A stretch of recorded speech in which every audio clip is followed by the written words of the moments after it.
Assalamualaikum warahmatullahi wabarakatuh.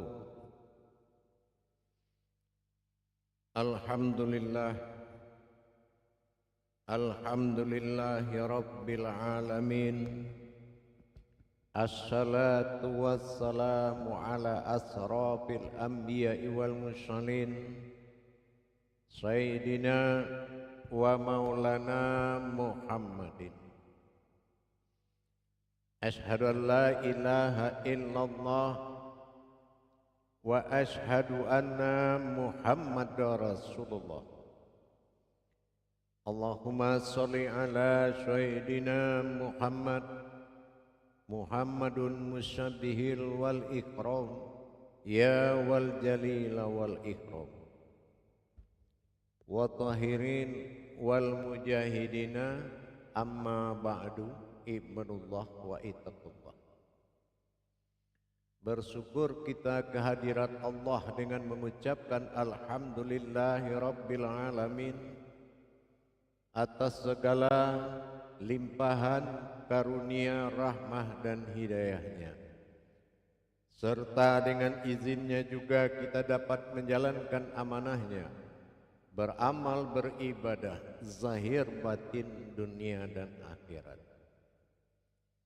Bersalam kita takkan terlupakan, marilah sama-sama kita sampaikan kepada junjungan kita Nabi Allah Nabiul Akhirul Zaman Rasulullah Muhammad sallallahu alaihi wasallam.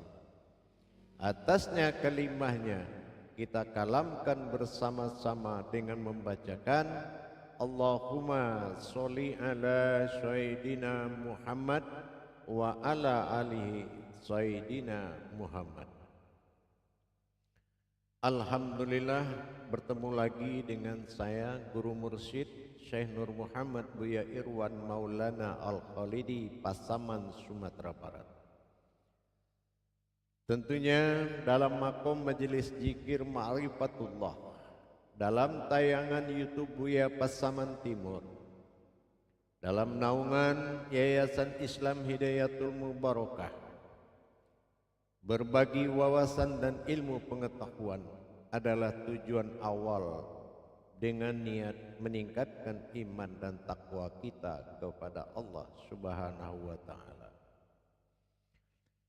yang insya Allah pada waktu dan kesempatan ini saya akan berbagi ilmu dan wawasan terhadap kerahasiaan dan kunci dalam menjalankan perintah Allah, baik secara syahadah langsung, baik secara sa'diyah tidak langsung. Alhamdulillah, yang menjadi pokok daripada berbagi ilmu dan wawasan adalah mengetahui tentang sebuah ilmu, nilai ibadah yang tertinggi, baik dilakukan secara syariat, hakikat, tarekat dan ma'rifat, adalah ditentukan oleh ketakwaan. Takwa kepada ilmu, wa taqallah wa ilmukumullah. Ini takwa. Apakah kita sudah paham apa yang dikatakan dengan takwa? Banyak kita dengar dari sisi syariat dianjurkan kepada kita meningkatkan iman dan takwa. Secara hakikat, tarekat dan ma'rifat, baik dalam makom tasyawuf, tauhid, tarekat, semua ditentukan oleh takwa. Apa yang dimaksud dengan takwa? Takwa ini adalah seseorang yang telah mengalami masa ilmu kepada Allah. Kalau masa ilmu belum terjadi terhadap sesuatu amaliyah atau dalam makom ibadah, maka belum dikatakan seseorang itu mengalami masa takwa. Kalau masa ilmunya belum terjalin. Maka dikatakan takwa kalau kita lihat dari sisi hijahiyah, takwa ini menandakan kalam to itu mendirikan sebuah ibadah. Qaf menyatakan kesempurnaan, sementara wahau adalah dia. Mendirikan ibadah dengan sempurna kepadanya, ini yang dikatakan takwa. Kalau mendirikan ibadah dengan sempurna, tentu dengan kita mengkaji ilmu daripada perintah Allah. Semua perintah Allah wajib dikaji ilmunya untuk mendapatkan ketakwaan yang menjadi renungan hati, yang menjadi renungan pandangan, yang menjadi renungan akal. Semua itu dinamakan takwa. Tapi kalau ibadahnya belum mencapai titik ilmu, maka belum dikatakan seseorang itu bisa bertakwa kepada Allah. Karena takwa adalah suatu ibadah yang sempurna. Menuju kesempurnaan inilah perlu didirikan suatu makom yang bersifat tolabul ilmi atau belajar menuntut ilmu. Kalau kita belajar menuntut ilmu, apa tujuannya? Tujuannya adalah menyempurnakan. Menyempurnakan ibadah tersebut, ilmu yang kita pelajari semungkin sempurna mungkin. Tidak boleh ada cacat sebesar biji zarah pun di dalam menuju ke jalan tauhid kepada Allah. Kita contohkan dalam berzikir. Kesempurnaan berzikir ini paham dengan apa yang dizikirkan dan paham dan mengerti dengan siapa yang berzikir, apa kodrat zikir, apakah yang mengingat, apakah ingatan yang mengingat. Ini kita harus betul-betul menjalani masa sempurna. Ini yang dikatakan takwa. Begitu juga seperti sholat. Kita harus paham kenapa sholat dilakukan dengan melaksanakan takbir, apa dibalik rahasia takbir, sujud, ruku, duduk, semua perbuatan rakaat. Paham akan rukunnya, disempurnakan baik perbuatan amaliyah dan ibadahnya, dan tidak mau ketinggalan terhadap apa yang dikatakan ilmunya. Nah, ini namanya masa sempurna. Itu juga dikatakan takwa. Jadi kalau kita mendapatkan pemahaman terhadap suatu perintah Allah sehingga terjadi kerinduan dan keyakinan kepada perintah tersebut, ini kita sudah namanya menjalani masa takwa. Ketakwaan ini akan sering menjadi pedoman. Makanya golongan-golongan muslim yang sudah mendapatkan ketakwaan tadi, ini dikatakan muslimnya muslim mutakin. Jadi muslim mutakin adalah betul-betul orang yang sudah mendapatkan ketakwaan kepada Allah.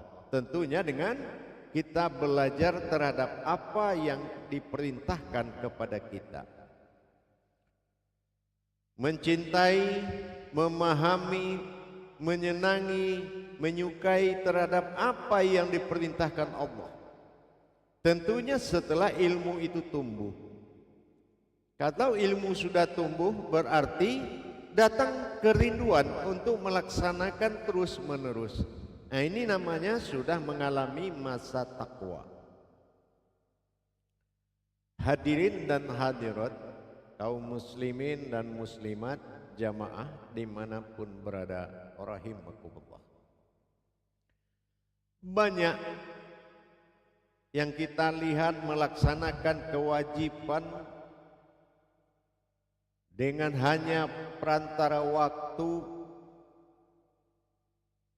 tidak ada waktu, tidak merasa kerinduan, tidak merasa kecintaan terhadap apa yang kita kerjakan. Ini namanya masa takwanya belum datang. Begitu juga kepada tingkat ahli-ahli ma'rifat dalam pencarian secara hakikat, mendapatkan zikir-zikir takharub, tapi tidak dijalankan dengan ilmunya. Ilmu pun tidak dijalankan dengan hati, tidak bersungguh-sungguh, tidak cinta kepada apa yang diamalkan, tidak menyukai apa yang diamalkan, tetapi hanya mengerjakan. Ini juga belum datang masa takwa kepadanya. Itulah yang dikatakan kebenaran. Kebenaran sebuah ibadah, baik itu zikir maupun sholat, apapun bentuk amaliyah dan ibadah, kalau belum tersentuh kepada hati nurani kita, belum lagi kita belajar tentang apa yang kita kerjakan, maka ibadahnya belum mencapai nilai takwa. Kalau takwa itu dimanapun kita berada, pandangan, hati, rasa selalu terpaut kepada apa yang diamalkan. Ini namanya sudah mendapatkan pintu takwa. Tapi kalau hanya dikala waktu jadwal belajar, jadwal sholat, jadwal mengaji, kita rajin, habis itu selesai, itu bukan namanya takwa. Yang takwa itu dia berkalam dalam hati, dia bercinta di dalam hati, dia berkerinduan di dalam hati. Ini yang dinamakan takwa. Seperti apa yang dikatakan oleh Rasulullah sallallahu alaihi wasallam, adakah seorang kekasih menolak undangan kekasihnya? Artinya apabila dia mendengar azan, dia hanya ingat melakukan kewajiban, tapi hatinya merasa tidak dipanggil sebagai kekasih Allah. Ini juga orang tersebut belum dikatakan datang masa takwanya.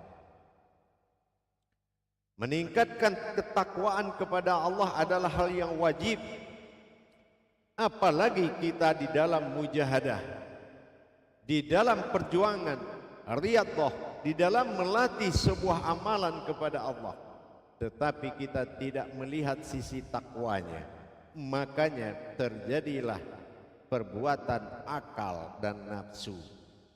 Akal pada kebaikan ada juga, nafsu pada kebaikan juga ada, bahkan setan dalam kebaikan juga ada, sehingga banyaklah orang yang berjatuhan dalam kebaikan.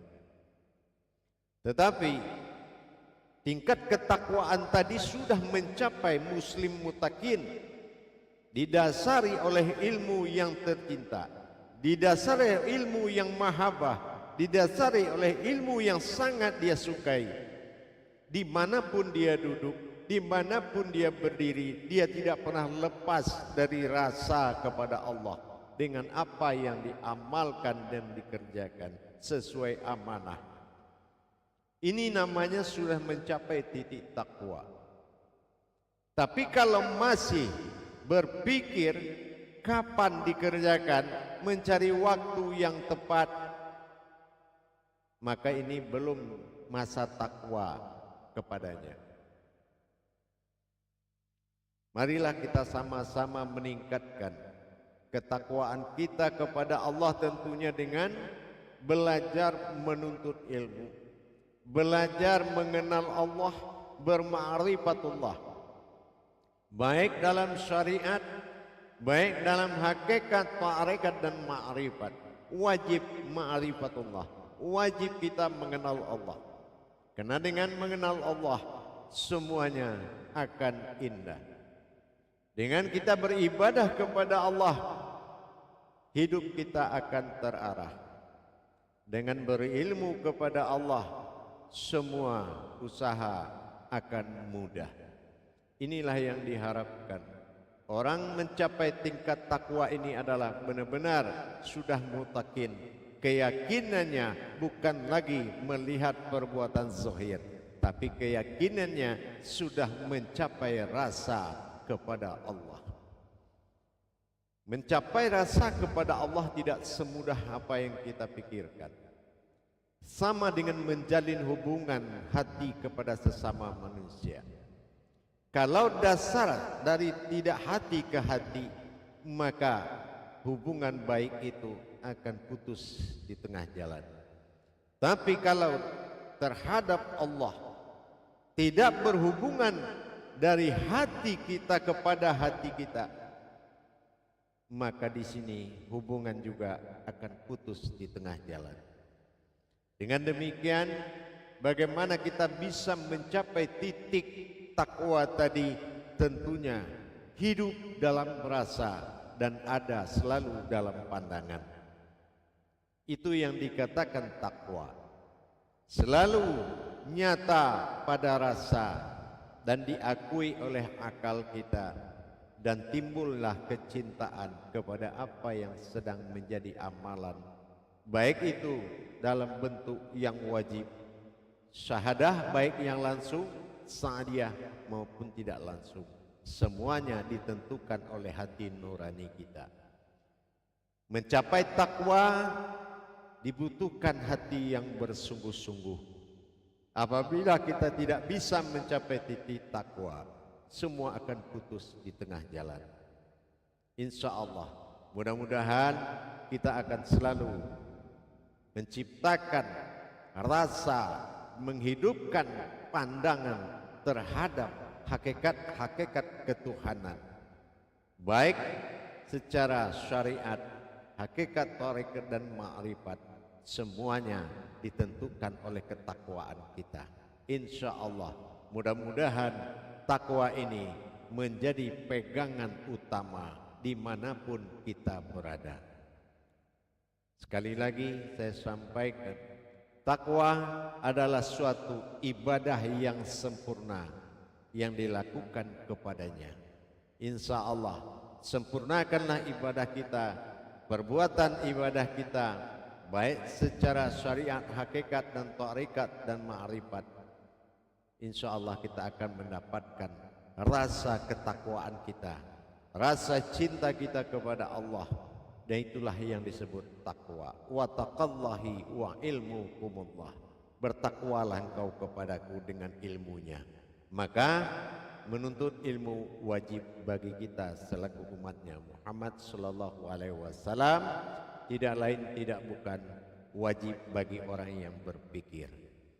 Insya Allah mudah-mudahan bisa bermanfaat. Ingat, ketakwaan adalah pintu dan kunci dari segala tujuan kepada Allah. Barakallahu ya karim, ya rahman, ya rahim. Akhirul kalam, wabillahi taufiq wal hidayah. Wassalamualaikum warahmatullahi wabarakatuh.